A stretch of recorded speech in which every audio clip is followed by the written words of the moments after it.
नीरज तंवर, जिन्हें नीरज पेप्सू के नाम से जाना जाता था, एक भारतीय body builder, gym trainer, bouncer और सोशल मीडिया इन्फ्लुएंसर थे। दिल्ली के फतेहपुर बेरी गांव से ताल्लुक रखने वाले नीरज ने अपनी मेहनत और समर्पण से न केवल फिटनेस की दुनिया में अपनी पहचान बनाई, बल्कि सोशल मीडिया पर भी लाखों लोगों के दिलों में जगह बनाई। उनकी जिंदगी भले ही चमक दमक से भरी दिखती थी, लेकिन उनकी अचानक हुई मौत ने कई सवाल खड़े कर दिए। 15 मार्च 2020 को 33 साल की उम्र में नीरज ने जहर खाकर अपनी जान दे दी। उनकी मौत को आत्महत्या माना गया, लेकिन इसके पीछे के कारण आज भी रहस्यमयी हैं। कोई सुसाइड नोट नहीं मिला और न ही कोई ठोस सबूत जो उनकी मानसिक स्थिति को पूरी तरह स्पष्ट कर सके।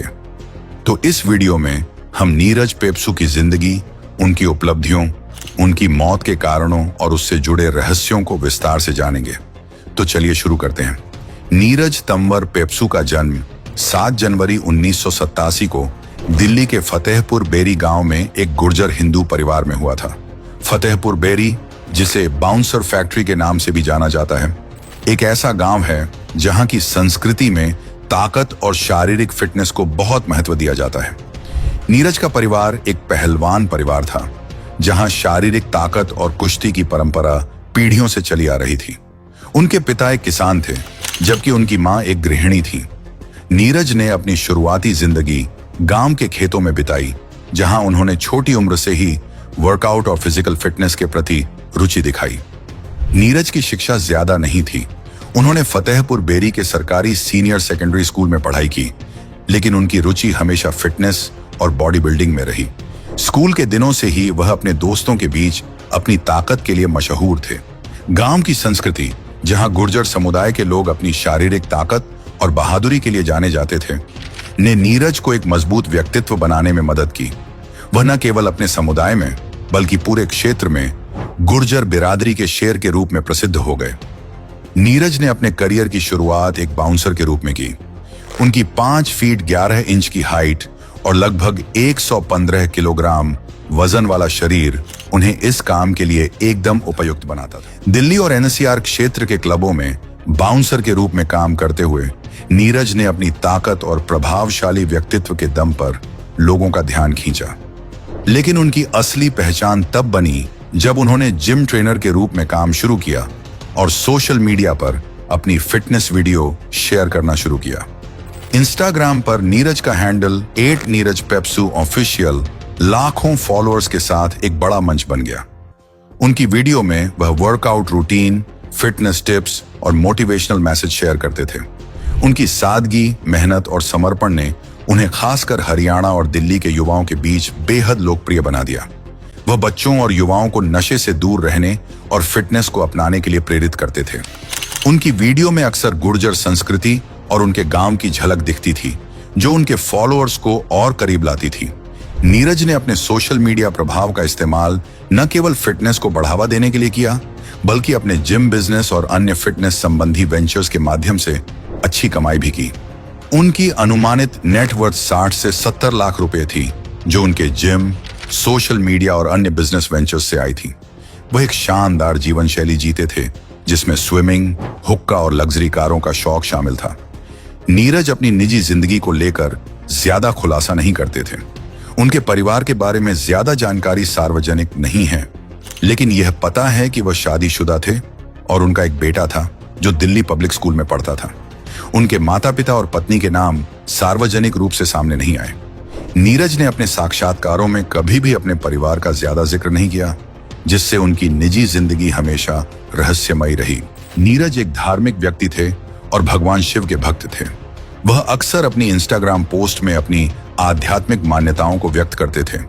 उनकी पोस्ट से यह भी पता चलता था कि वह अपनी जड़ों से गहराई से जुड़े थे और अपने समुदाय के लिए बहुत कुछ करना चाहते थे। 15 मार्च 2020 को नीरज तंवर पेप्सू ने सल्फास टैबलेट्स खाकर अपनी जान दे दी।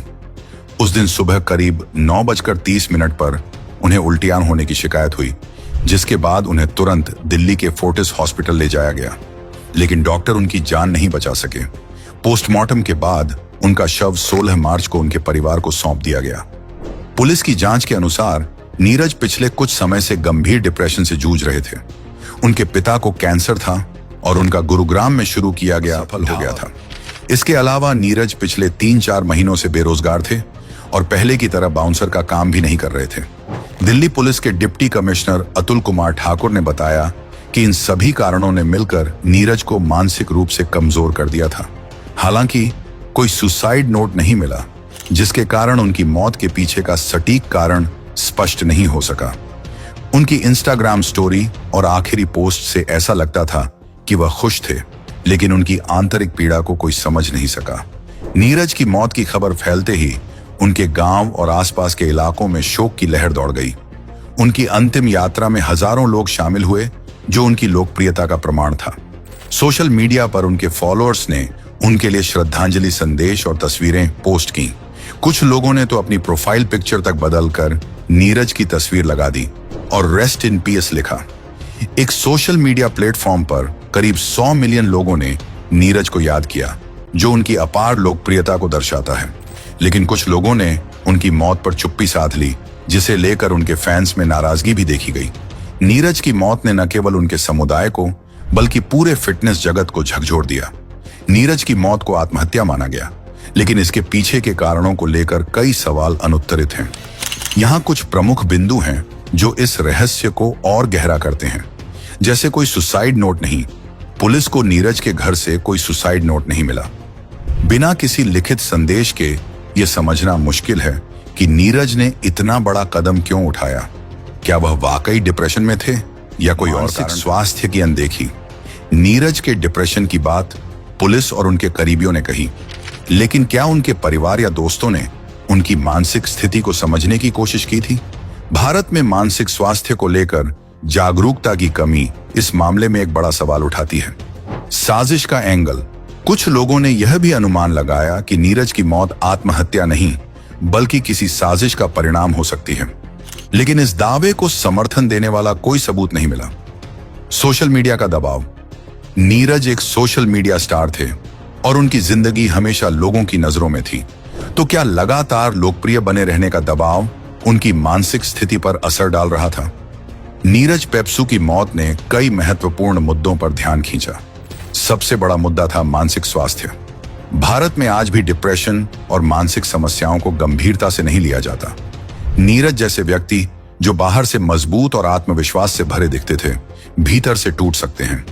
उनकी कहानी हमें सिखाती है कि हमें अपने करीबियों की मानसिक स्थिति पर ध्यान देना चाहिए। इसके अलावा नीरज की मौत ने सोशल मीडिया की दोहरी तलवार को भी उजागर किया। एक तरफ सोशल मीडिया ने नीरज को लाखों लोगों तक पहुंचाया, लेकिन दूसरी तरफ इसकी चकाचौंध और दबाव ने शायद उनकी जिंदगी को और जटिल बना दिया। नीरज पेप्सू भले ही आज हमारे बीच ना हो, लेकिन उनकी विरासत आज भी जिंदा है। वह उन हजारों युवाओं के लिए प्रेरणा बने जो फिटनेस और मेहनत के दम पर अपनी पहचान बनाना चाहते हैं। उनकी वीडियो और मोटिवेशनल पोस्ट आज भी सोशल मीडिया पर वायरल होती हैं। नीरज की कहानी हमें सिखाती है कि जिंदगी में उतार चढ़ाव आते हैं, लेकिन हिम्मत और मेहनत से हर मुश्किल को पार किया जा सकता है। उनकी मौत एक त्रासदी थी, लेकिन उनकी जिंदगी एक प्रेरणा है। नीरज तंवर पेप्सू की मौत एक ऐसी घटना थी जिसने न केवल उनके परिवार और फैंस को बल्कि पूरे समाज को झकझोर दिया। उनकी जिंदगी की चमक और उनकी मौत का अंधेरा दोनों ही हमें सोचने पर मजबूर करते हैं। क्या नीरज की मौत को रोका जा सकता था? क्या उनके डिप्रेशन को समय रहते पहचाना जा सकता था? ये सवाल आज भी अनुत्तरित हैं। नीरज पेप्सू की कहानी हमें सिखाती है कि ताकत केवल शरीर में नहीं बल्कि मन में भी होनी चाहिए। उनकी मौत का रहस्य शायद कभी पूरी तरह सुलझ न पाए, लेकिन उनकी जिंदगी की प्रेरणा हमेशा हमारे बीच रहेगी। तो दोस्तों, ये थी नीरज पेप्सू की